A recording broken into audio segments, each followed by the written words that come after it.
One Mountain School District says the federal government's regulation of food in school cafeterias is backfiring. It says as a result, fewer kids are eating school meals. News 13's Rex Hodge is live outside Waynesville Middle School. And Rex, Haywood County school leaders asked for a waiver from those guidelines? Yes, and they got it. They no longer have to serve only whole grains. That means the return of some favorites at schools like this, like mac and cheese and even buttermilk biscuits.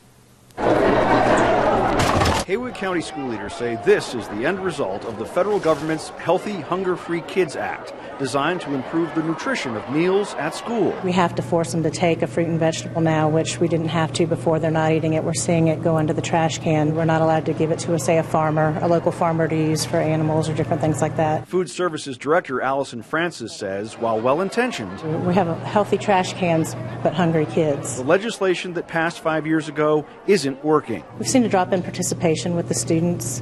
They're not eating with us. We've seen about a 5% decrease across the county over the last couple of years of kids not eating. It's just an unnecessary set of regulations. Associate Superintendent Bill Nolte says Food Services applied for and received a temporary waiver so that it doesn't have to use whole grain products. Whole grains or ground grains, we're not so sure that should be a federal regulation. That means the return of buttermilk biscuits, a big celebration planned for April 1st. No fooling, pun intended. On the 1st, we're going to offer free biscuits and gravy to the students and staff across the county. School leaders say the food regulations, we can't have salt shakers on tables, are too restrictive. Let's leave food selection to parents, and let's not try to manage that from Washington. So we're hoping that the federal government will hear our cry for help and give us a little bit more flexibility in the future.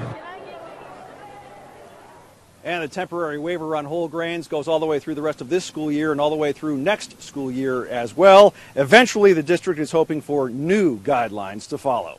Reporting live tonight from Waynesville, Rex Hodge, News 13.